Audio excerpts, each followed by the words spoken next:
Mags Show, episode 114. We are back on your screens and in your ears for another week. But sadly, Krisho is also on your screens and in your ears for another week. Hi, guys. He's back. Missed you. Guess who's back? Yeah, we very much missed you too, Krisho. Me and Alan were pining and crying for you last week. Yeah. In a not really kind of way. My name is Paul. I'll be your host. I am, of course, joined by Krisho and Alan. The quarterback to your Union San Gillois, these two lads with me. What a week it's been. There's some lads, we're starting to smile on this podcast again. I feel like it's been a little while. Yes. And I'm going to start by making a statement, lads. A couple of weeks ago, I mean, I could say the beginning of the season, but a couple of months ago, would I have been able to make the next three statements, and what would your reactions have been? Number one, Newcastle United have won 3 away games in a row. 3 consecutive back-to-back away wins. Who saw that coming? That's basically doubled our tally for the season. Yeah. Second statement that you might think is madness. We, Newcastle United, have 1 foot in the last 16 of the 2026 Champions League. Don't know if we would have seen that coming a few weeks or months ago, lads. Never mind the start of the season. And just to add a little cherry on the icing on the cake, Anthony Gordon is the second highest top scorer in the Champions League at the time of recording. Just a couple of goals behind that unknown guy that many of you won't have heard of. His name is Kylian Mbappe. He plays for Real Madrid. Small little Spanish team. Brutal player. Mbappe is on 13 goals. Anthony Gordon is on 10. Harry Kane is on 8. And Erling Haaland is on 7. What kind of world are we living in, Alan Williamson? We're living in an Anthony Gordon world. That's what we're living in. We're living in an Anthony Gordon world. Yes. Again, the home tie. I mean, they are dog roof football team. Me and I were discussing before the podcast, there might have been some money passed into some pants because they seemed like they didn't have to play football. But if he gets a couple of goals in the home tie, he could get like 3 or 4 easily at the home tie. These guys are terrible. Like, so he could get up there with Mbappe if he wanted. It might happen again. I mean, it might happen again. It might be like we might completely steamroll them again within the first 20 minutes at St. James's Park. I can't see us playing a first team side against them at the home game. I don't know. Eddie Howe's fierce, cautious fella. He'll still stick a couple of he's going to play Sean Lee up front. No, he'll play Willisula and Murphy and stuff like that. Like you're maybe Wissa if he's back from injury. You're not going to see the same side come out again against these. They were absolutely honking. It was the fact that they're in the Champions League. Like, I know it's the round before the round of 16, but like that's just not good enough for Champions League football. Did they not win their first? They won their first 2 games, didn't they? You say that, yeah. I mean, they beat Copenhagen, grand. I think they beat Benfica in the opener. Yeah, as Benfica, well. Yeah. But they did take points off Chelsea, which is what it is. But they're one of those teams that do get a lot of European football, but like us, it is their first time in this format of the Champions League. Yeah. They've been in the group stages before and gotten battered. They did impress early doors. Couple of decent players, but their defense was shocking against us. They just couldn't handle it. And we'd kind of said it, right? With teams like this who are dominating their own league. I think they're second in their own league in Azerbaijan, but they have, and it was the same, I think, with even PSV. When you get a team like Newcastle, full of energy, full of pace, full of aggression, that intensity that just goes at them straight away, like complete meltdown. And it took them a long time to recover from it. And they probably only recovered because we were 5-0 up and we were like, okay, stop, he's already dead. Yeah, exactly. That's exactly what that was. But at the same time, and we've said this a lot, the last 3 games, we're talking about 3 back-to-back away games. There is a cynical part of me, lads. We're going to talk about the Villa game as well a little bit as Karabakh, but just as a whole, we beat Tottenham away, but I'd nearly go so far as to say they were on par with Karabakh in terms of performance. Like, Tottenham were desperate bad. Yeah. And I feel like we should have beaten them by more. We beat Villa away, but they went and imploded and got themselves a red card, and that allowed us to get back in the game. And now we've beaten a really poor Karabakh side, so don't really want to get too carried away. No. But as the saying goes, Krisho, you can only beat what's in front of you. Here's a statement for you, and welcome back to me. Here's a statement for you. We are a better attacking side without Bruno. Now wait before Al starts shaking his head. Wait. There is more freedom. It's one of the best things that have happened is that Bruno gets a rest, number one, so he's not playing 1,500 minutes a week. Because he's a young man and an athletic man, but we're draining the poor guy, right? Glad he's getting a break for a while. And it also allows lads that have literally been foaming at the mouth to get on the pitch and make plays. I'm not a huge fan of Willock and everything else, but he's taking his chance with 3 hands. He's got right in there, opens up Ramsey, getting a bit of a run, and we're just far more creative. And also, it kind of forces Eddie Howe to think outside the box slightly and make a few changes and make formation changes. Now, I'm trying to be a little bit controversial, of course. Of course, Bruno is one of our, or if not our best player, but there is points to be made around. We were back to our tenacious, direct, fluid best, and cutting teams open. Like the Aston Villa keeper got sent off because we just caught them on the counter attack. They were flying. Tottenham again. That's a different story ever so slightly. But Quarterback, we had like 5 or 6 attacking at the one time, walking right through them. And I think that we can do this and try this again against Man City. And I think that we've got a good couple of home games coming up where we can do the same. So it's not the worst ever thing to happen, losing Bruno. I think it does allow us to change and play a little bit differently. Because he would never, Bruno's the first man on the sheet. So it's forced his hand, essentially, is what I'm trying to say. I've got around to my point in a roundabout way, as usual, but it's forced his hand to change how we play. The start of that point was the biggest load of malarkey you've ever said on this podcast, which is incredible because you've done some talking shite on this. But what you got to at the end there, where you're saying it's forced our hand to change how the midfield plays, I actually agree with. But the other thing it also does is it does give players a bit more freedom. Where Tonali we don't want to see him in the 6, but he's doing well in the 6, and Ramsey and Willock seem to be buzzing off each other and doing really, really well. It's giving the two of them a chance. Now, I have not been Willock's biggest fan this season or last season. I wanted him sold, and come here, the right money came in, I still wouldn't be opposed to him going. But he's proven an awful lot of us wrong when we said he was finished, because he's done really, really well the last couple of weeks. And as you said, it's been forced upon us, and maybe not the worst thing. What we do need to get off our back is this hoodoo of not winning in the league without Bruno. Cup with Villa and the Champions League with Karabag. We've City the weekend. That's not it. It's always going to be a next to impossible game, especially at the Etihad, especially with them gunning for Arsenal at the minute as well. They're going to be right up for it. So, like, not that I'm saying we wear the white flag, but you're not going down there expecting to win by any stretch of the imagination. But I just want to, in a couple of weeks' time, when we're back to playing Premier League football, we really have to emphasise that Bruno's out for a while. We need to get this win without Bruno, so people will stop reaming off this stat of 13 games without him, no wins. Yeah, that needs to end. Yeah. So just on the system and the formation, then, and we'll talk about why. So Eddie Howe was interviewed after the Karabakh game. It was on TNT, yeah. And he was asked about the change system, and he said it's the same system we always play.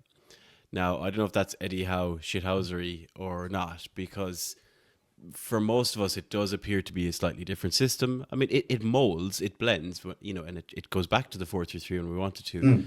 For example, BBC Football, and I'll put this graphic on screen, and we'll talk through it if anyone's not watching on YouTube, but BBC Football had us down as a 4-2-3-1, with Pope in goal, the back 4, as we know, Trippier, Chow, Byrne and Hall. 2 in midfield, which is Tonali and Willock. And then it has Elanga, Barnes and Voltamati in as a 10 in the middle, in that strata, let's say, in the attacking midfield, and Gordon up front. Now, that on paper is very different to when we go with our 4-3-3, when it's, let's say, Tonali, Bruno and Joe Linton in the middle. Categorically, Voltamati in the 10. And I'd go so far to say, lads, that even when it's Ramsey filling into the 4-3-3, he's much more advanced. Is that as a 10? Maybe not exactly. But, Alan, do you buy what Eddie Howe is saying, that particularly the Karabakh game, when Voltamati was in there, granted he was deep at times, But is it the same system?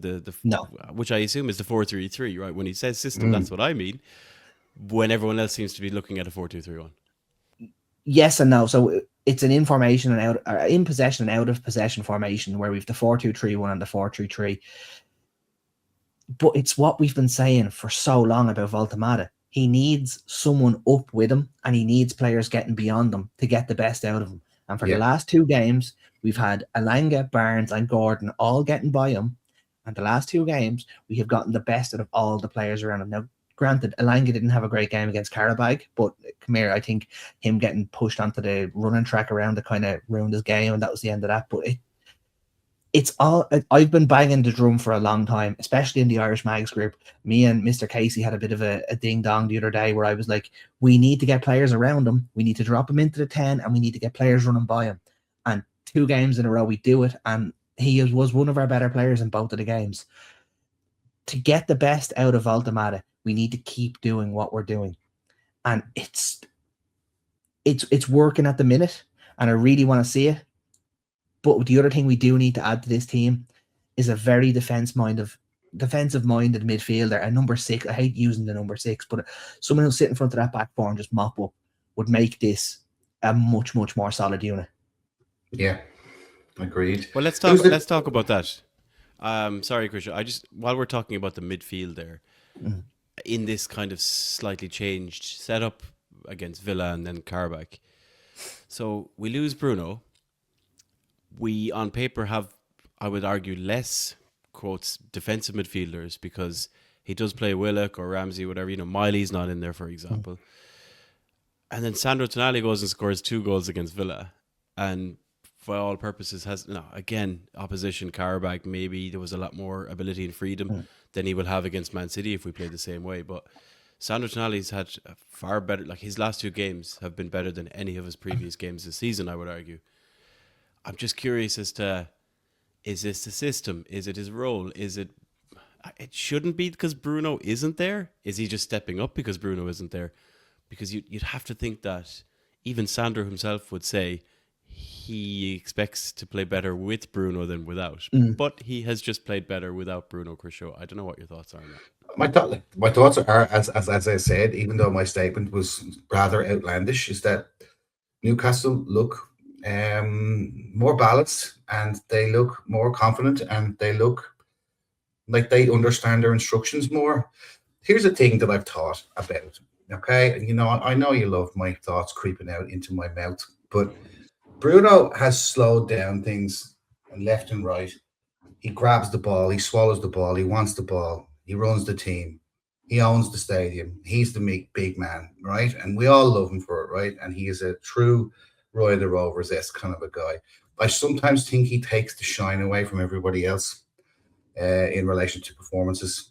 You might think that he might add to them, but I don't think he does. Not with the amount of confidence-based players that we have. He leads by example, don't get me wrong, but there's just a distinct improvement in the directness and the way that we play without Bruno. And it's not Tonali stepping up because Bruno's not there. It's because, like Al had said, and like I had reiterated at the top of the podcast, we have more freedom. They've been unleashed from their cages, essentially, because I don't believe that we can build a team around Bruno Guimaraes. We have to build a team around somebody else. And Al might be right. It's Voltemata.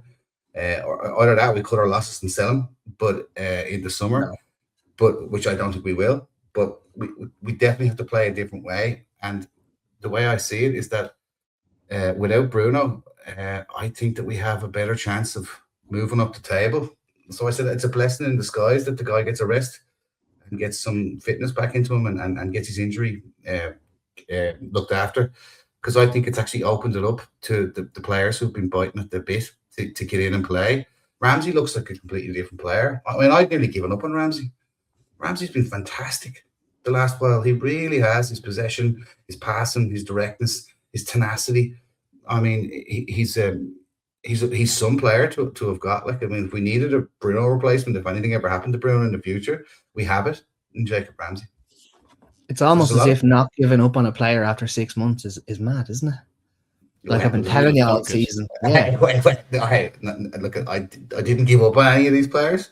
I just thought that, it's a difficult business. You kind of think sometimes when you bring in a player, you'd like them to be ready to at least do their very best. I know it takes time to fit into a system, but I do think Ramsey should have gone on the pitch a lot earlier after he was purchased, after he was bought.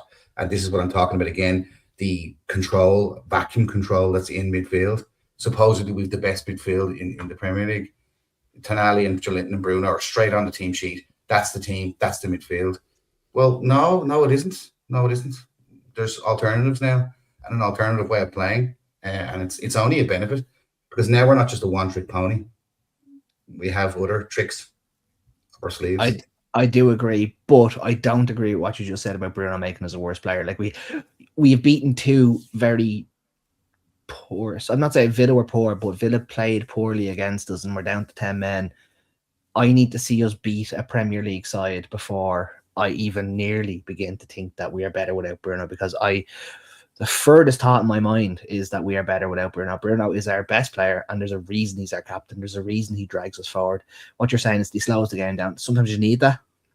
No, of course you do. Yeah, of course you do.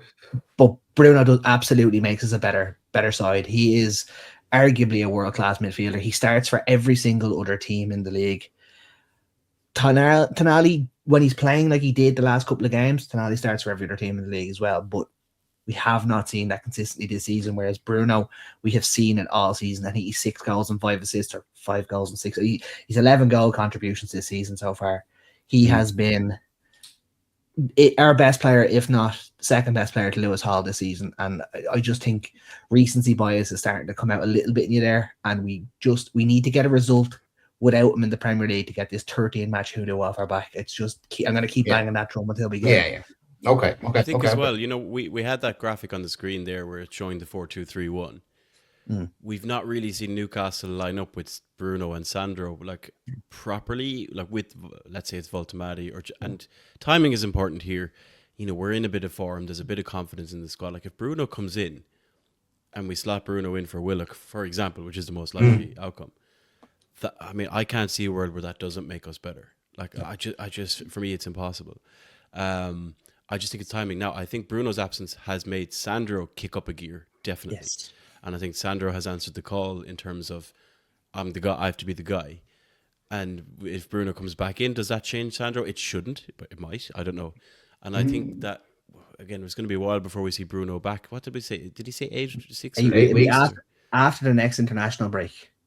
It's a long time. Like that's closer to April. Do you know what I mean? So that's a long while away. So there's a massive opportunity now. Willock has stepped up to the plate. Chris, as you said, Ramsey is improving. If we can get Miley back, I don't know what Miley's ETA is, but I think Miley will be back but Miley should be on the bench against Man City. Yeah, if all reports to believe.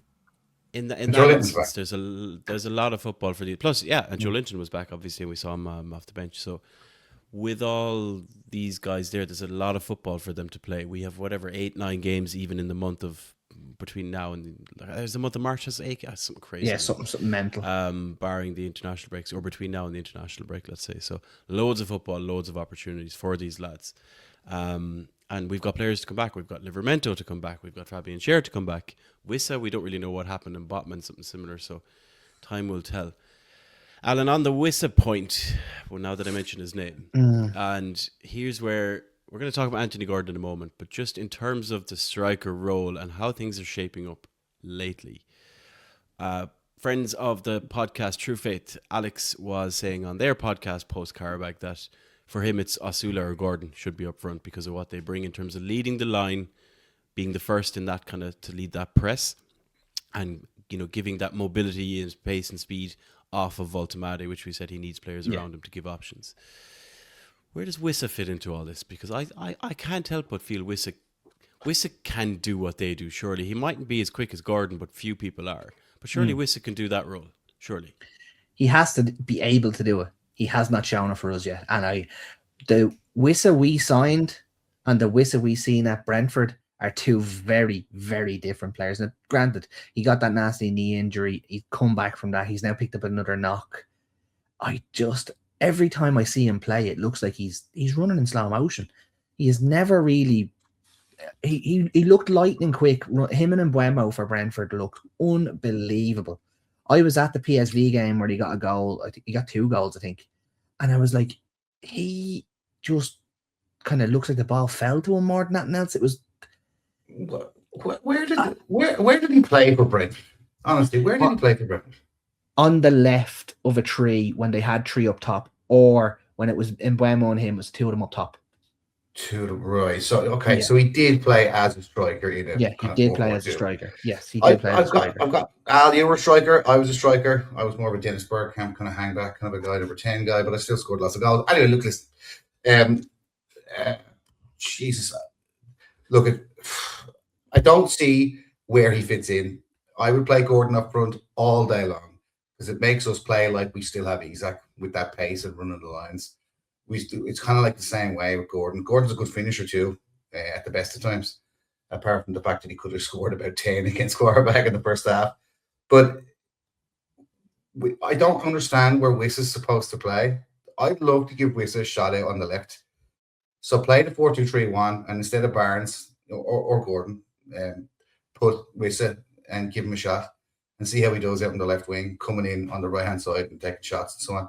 He might be more suited to him. I think what we're expecting of him as the number 9, frankly, I can't believe he took that jersey. I can understand why, but I can't believe he took it.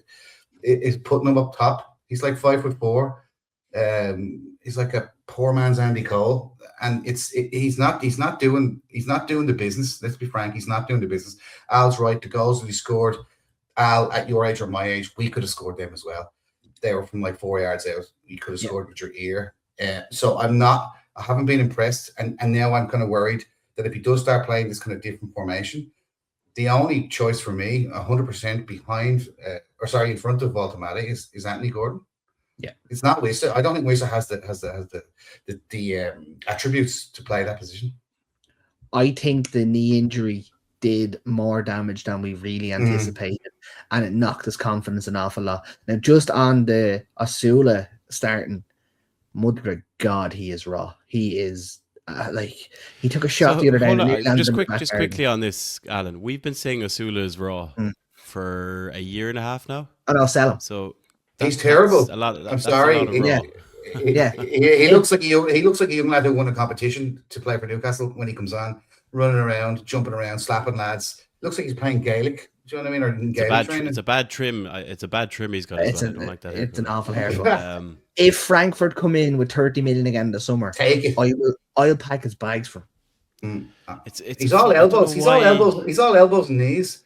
It's not. Like, he's not using the one his thing feet. he does bring. Like the one thing I feel that Osula, like in the ideal situation for Osula, is when we're already winning comfortably, and we have a sub that we have the space to make a sub, and you can just throw him on because he'll run all day, he'll close lads down, and he's unpredictable.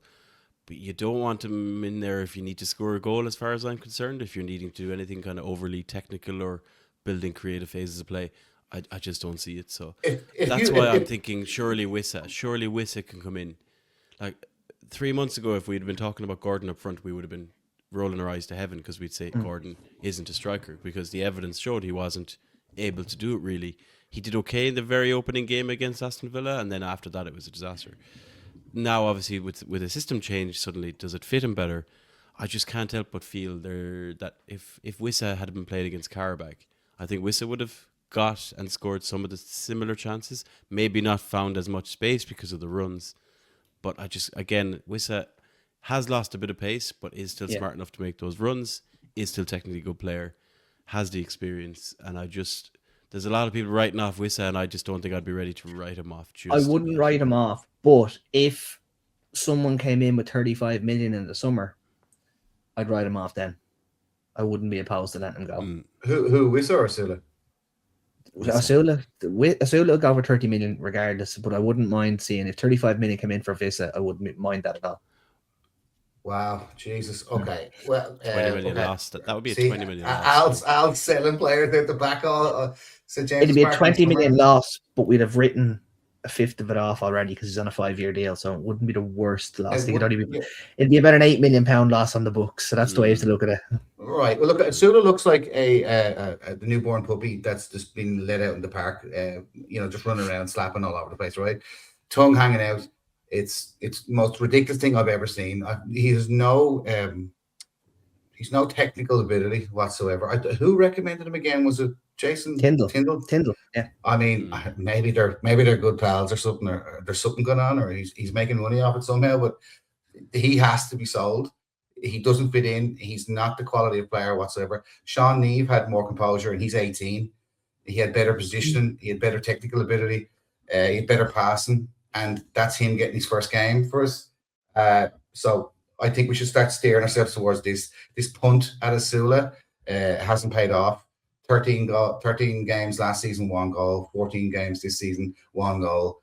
He's done nothing. I was kind of, the people say, "Oh, put Asula." Like the fact that, Paul, that you even mentioned that you guys were talking about Asula or Wissa playing any kind of position is ridiculous, frankly, because he wouldn't even be in the same sentence as Wissa or Voltamata or any of our actual first team players. It shouldn't be, but because of the lack of form, that's where, and plus the injury to Wissa maybe, and this kind of acceptance of Eddie Howe that he's not going to push or force Voltamata as a striker, that's created a little window for Asula, but unless he does something with that time, he's not really shown a whole lot to show he's good enough at all to play for Newcastle, really, if we're fair.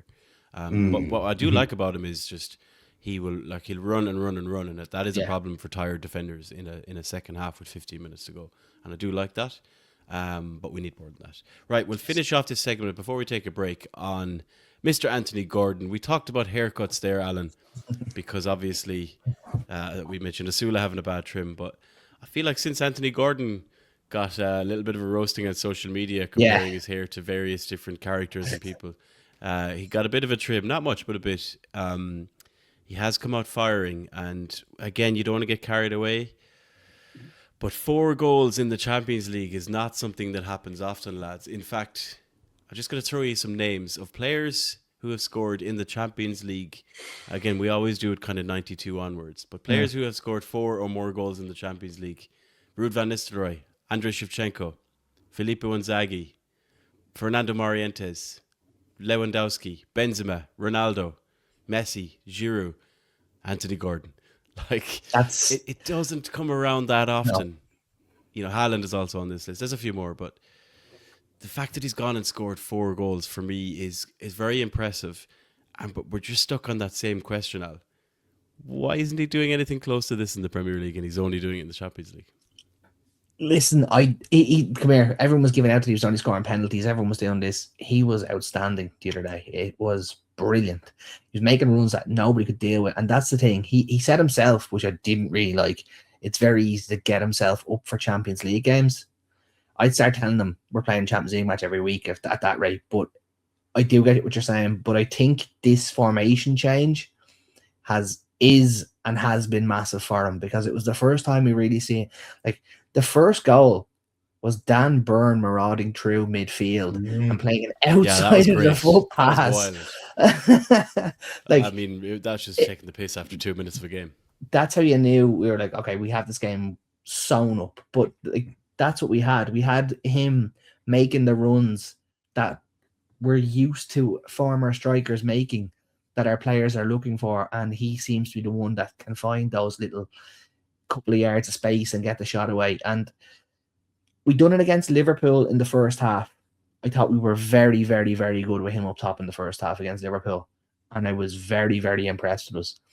And it bodes well for what we should and could see going forward.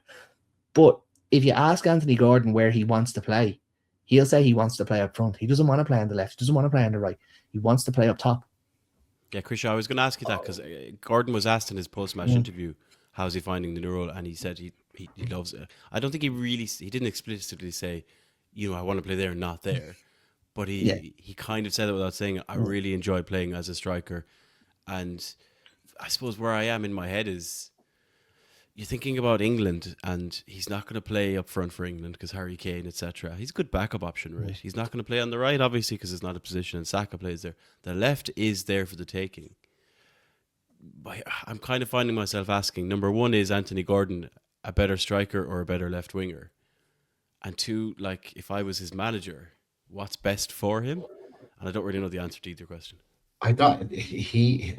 Thanks for asking me. He. You're welcome. He. Right. If it was me, and I'm glad it isn't me, and I'm sure you glad glad it's not me, but I'd try Yes. Wissa on the. I try. All right.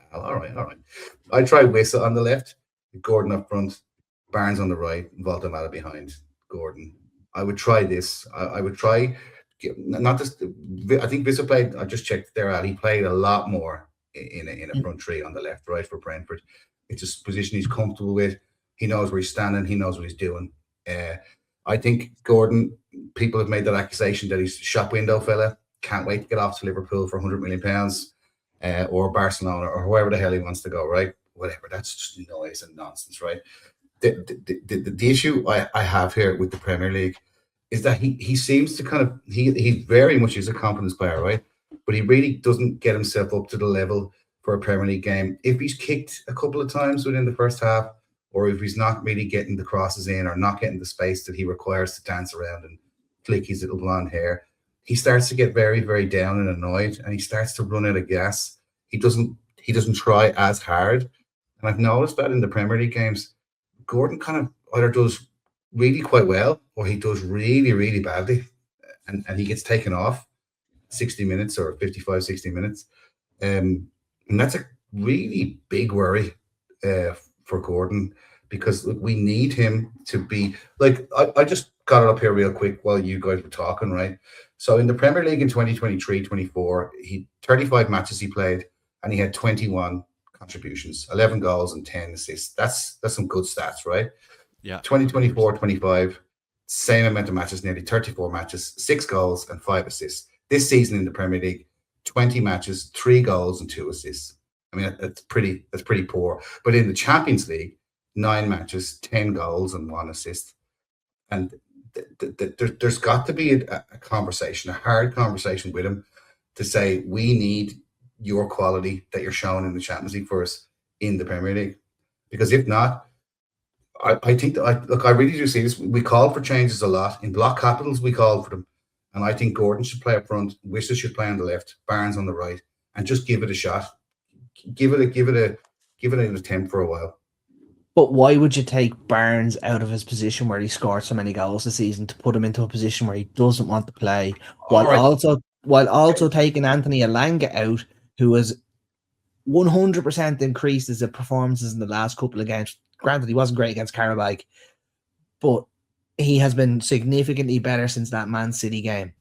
I'm trying to fit Wissa in. I think you mean, and it's not this isn't a permanent change. This is how you would try it when the time comes, I suppose. But why would you try it when you have players doing the job? I think it's Wissa to win. It's Wissa's job to win that spot back. It would be my argument. It's Gordon's spot to lose at the minute. Right. Okay. Fair. Okay. Right. Okay. Yeah. These are all good dilemmas and good questions asked, because we have a shitload of games, and we're not still very many players. Not very many players. We're still in the FA Cup, even though that draw just keeps on producing wonderful cup draws. Are going really well, lads. We just Man City. But we still have the odds, Paul, 68,500 to 1 to get Man City 5 times out of 6 in the FA Cup draws. Is it? There's something stinky. There's something stinky there. I don't understand it. When you look at how the rest of the draw spread out, it's just baffling. How do we keep doing this? But anyway, if we beat Man City, it potentially could open up a pathway in that. If you want to win these cup competitions, you have to beat these sides. I would much rather play them at St. James's Park than at Wembley too. Hell yeah. We said it. We called it. FA Cup is the win. We're going back to Wembley this year. Oh, baby. Oh, God. One step at a time. Right, I need to lie down. We're going to take a quick break. And when we come back, I have some Newcastle United trivia for you lads that I'm going to test your minds on. We're going to have a little chat about something that happened today. On the day of recording, it is Thursday. There was some information seemingly leaked in the Newcastle United community. Not breakingly new information, but maybe reaffirming things we've seen before. And we'll also be talking about events in the Irish Mags community. So we'll be right back. The Irish Mag Show is proudly sponsored by The Half Volley and FSH Training Limited. The Half Volley provide high-quality, customizable clothing and merchandise catering for all sports teams, businesses, social clubs and events, including, of course, the Irish Mags, with a new range available over on their website, thehalfvolley.com. FSH Training Limited offer a wide variety of training across the fields of fire safety, first aid and manual handling. All of their trainers are frontline emergency service workers with extensive instructing experience, ensuring realistic, professional training. All of their course options and details are available on their website, fshtraining.ie. Welcome back to the Irish Mags Show. Right, lads, that was a lot. We've covered a hell of a lot there in terms of all the system changes, all the formation changes, the roles, the improved performances, 3 back-to-back away wins. And before we go any further, lads, I want to just test your brains even further. As you know, you both watched Newcastle United beat Qarabag, and you saw Anthony Gordon score 4 goals for Newcastle United. But what I want to know is, there are 2 other players for Newcastle United who have scored 4 or more goals since the Premier League officially became the Premier League back in 1992. Can you name them? And bonus points for opposition as well. Well, look, we both know this, right? Let me say, because we're stuck on the second one. But Alan Shearer, Sheffield Wednesday, Bob Robson's first match, it was 8-1, and Shearer got 5 goals. 8-0. 8-0, sorry. I think they got it. Yeah, okay, 8-0, yeah. There we go. Alan Shearer did score 5 goals against Sheffield Wednesday in Bobby Robson's first game. Here's some more bonus points. Can either of you name the other 3 goal scorers on that day? Kieran Dyer. Kieran Dyer is correct, scored in the 46th minute. Gary Speed? Yeah, I think Gary Speed scored in the 78th minute, correct. And you're looking for the player who scored the first goal of the game, and it wasn't Alan Shearer. It was not a defender. Was it? No, it wasn't. What am I saying? Andy Griffin or something. Yeah, it was a defender. Yeah. Dot defender. He used to play for us back in early. If you said A. Dot Hughes. Yeah, I was going to say, Aaron Hughes? Yeah. Yeah. That's what I meant to say. Sorry. Yeah. That's what you meant to say. Aaron Hughes is correct. He scored the opening goal of that 8-0 demolition of Sheffield Wednesday. Other players who were on the field at the time: Didier Domi, Alan Goma, friend of the podcast. Oh, baby. Ketspire was up there alongside Shearer as well. Solano, Speed, and Dyer. Ketspire. Right. That was the easy part, lads. Can you give us the season? I think I have one of me pins knocking about here somewhere from a game where we won 9-0, I'm fairly sure. 9-0? Yes, I think it was 9-0 we beat them. I don't remember us winning 9-0 since 1992. Yes, it was Andy Cole, not the man who got the second one. He got 5 goals. He got 5 goals for Man United when they beat Ipswich 9-0. Oh, was it? Fuck. I thought Andy Cole... Did we not beat them 9-0 as well? I don't believe so, because as far as I know, there's only ever been 3 9-0s in the Premier League. Yeah, Southampton got done twice. Southampton by Liverpool. No, because Liverpool did Bournemouth as well, didn't they? No. Oh, did they? Did Southampton not get done twice? 9-0? I thought Liverpool did Southampton and Bournemouth, and then Man United did Ipswich. I haven't researched this. Yeah. I'm fairly certain in my research that Newcastle did not win 9-0, and I thought they won 9-0. The game in question I have did not finish 9-0, I can tell you. Okay. Give us the season. Is it Andy Cole? It's not Andy Cole. No. Okay. No. Right. It's not Andy Cole. Oh, is it Les Ferdinand? So I'll give you the season. It's not Les Ferdinand. It's more recent than that, boys. Because this took place. I know who it is. I know who it is. Is it Kevin Nolan or Andy Carroll? Is it Kevin Nolan? Kevin Nolan scored 4 goals, didn't he? It's not Kevin Nolan. Balls. And it's not Andy Carroll. Balls. Right, what year was it? So the year that this took place was 2015. Genie Wijnaldum. Shit. Yeah, against Genie Wijnaldum. Yeah, we beat Norwich 6-2. 6-2 is correct. It was Gini Wijnaldum. Yeah. Scored 4 goals Wow. against Norwich. Alan, Yeah. you got there in the end. Yeah. Just about now. Fair That's play. poor that didn't get that. Devastating. Yeah, it was a while ago now, in fairness. I knew it. I knew Devastating. it. I just didn't say it. I knew Yeah. it from the start, but I didn't say it. I just wanted to see Al sweat. See, we got Can you relegated tell as me well. either of the other goal scorers? Mitrovic and Perez. I believe you're correct. I've got a match report here. I can see Perez. I'll take your... Yeah, Mitrovic as well. Correct. Well done. I think he scored the first one, didn't he? I believe so. I've only got All the right, match Al. report. I don't All right, have Al. like, Yeah. You're This showing is- off now. That's Were you sad, that is. Were you on the bench or something? What the hell? On the me, day. no, Newcastle. Here's the big one, lads. Right. Who was in goal? Who do you think was in goals for Norwich? Oh, I know who it was. It was Mr. John John Ruddy. Ruddy. Yeah. John Ruddy. He looks well. How He things looks have well. gone He full looks well in circle. the dressing gown. Yeah. I tell you, he looks well in the dressing gown. It's quite mad, like the overlaps here, because John Ruddy was in goal. Obviously, now he's a Newcastle player.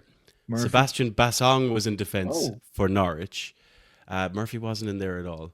Oh. Gary O'Neill was on the bench, who's now a manager and has managed multiple teams already, Mm. and he's like playing alongside John Ruddy. It's just funny when you look back at history. That they're And still Robbie in Brady football. played for Norwich as well in that game. Robbie And Brady. Wes huh? Hoolahan came off. Wes Hoolahan came off the bench. Meanwhile, we Wesy. had Jack Callback in midfield.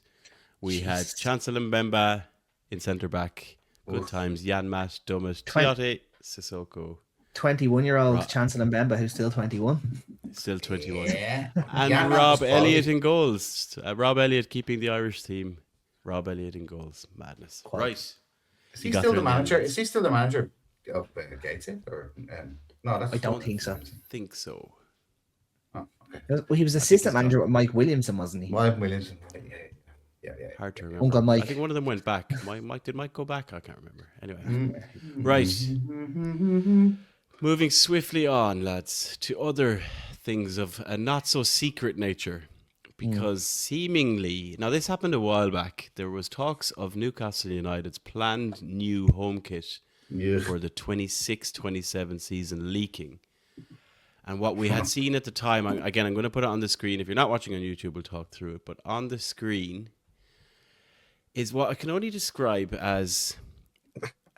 It is black and white and it is striped, but it looks nothing like any jersey we've had before, and that's not a good thing.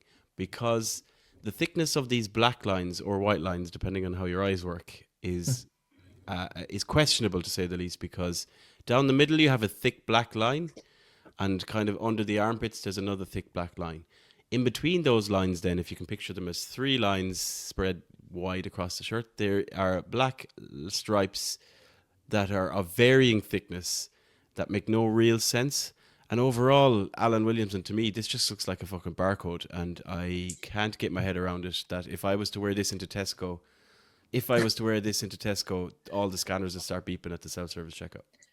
It is a copy of the Barcelona 2017-2018 jersey. Look, it's very hard to do something different with black and white stripes, and they're trying to do it.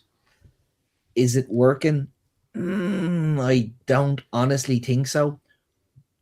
I think it's the type of thing that you'll have to see in with your own eyes. Like these mock-ups that we're seeing are the AI generated version of Shearer's head on the jersey. Like it's just So I was going to bring up this tweet because this is what happened today to trigger this conversation. So there was a tweet by Martin Hardy, is it the Times? That I mean, I don't know. This looks like he attempted to write a DM but tweeted it publicly by accident. And obviously it doesn't take long for people to screenshot what looks like a photo of Alan Shearer wearing the kit. Again, is it AI or not? Who knows with the way AI is these days. But this has reaffirmed that this is the planned kit, because before I think it was rumors and people were probably thinking, God, please no. This kind of adds a little bit more to make us think this is the planned kit for sure. What's the far bottom right one? it's meant to be our away kit for next season. That jersey is going to be our third jersey. It's a brickwork patterned jersey. So it's a plain black jersey with a brickwork pattern that is meant to be the old castle of Newcastle. The retro jersey, the trefoil Adidas logo. I think that just looks unbelievable.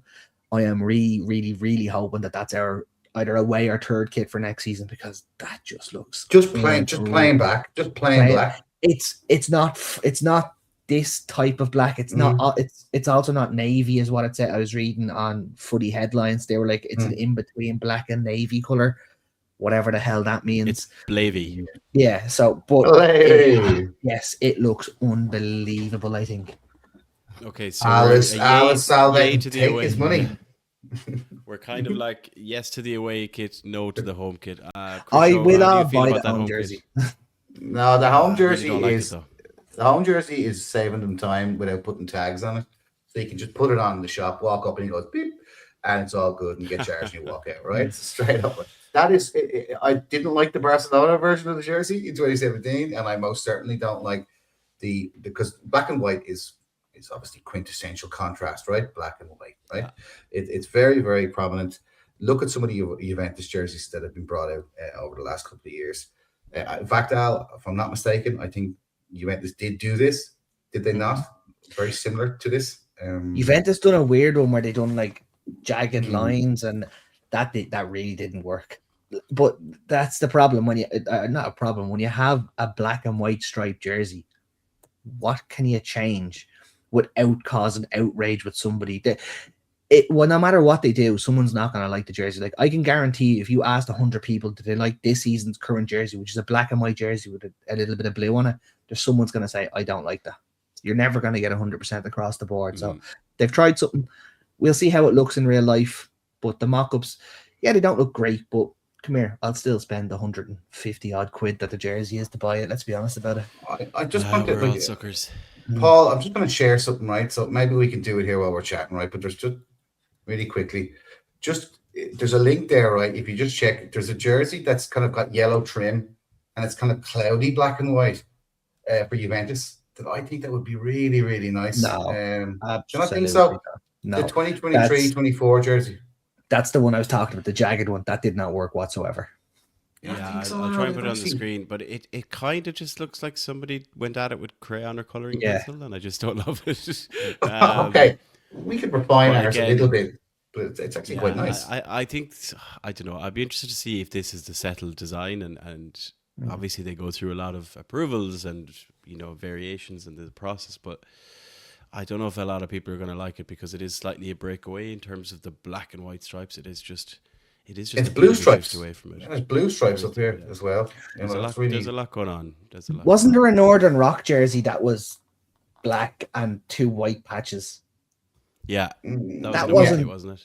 No, the home jersey as well. Where we had like it literally was a black stripes? chest. Well, there was two stripes, if you know what I mean. One of our Northern Rock jerseys wasn't great. I thought that was away as well. I don't know why, but I've kind of deleted a lot of that period of history from my. Michael Owen. That was kind of the Michael Owen era.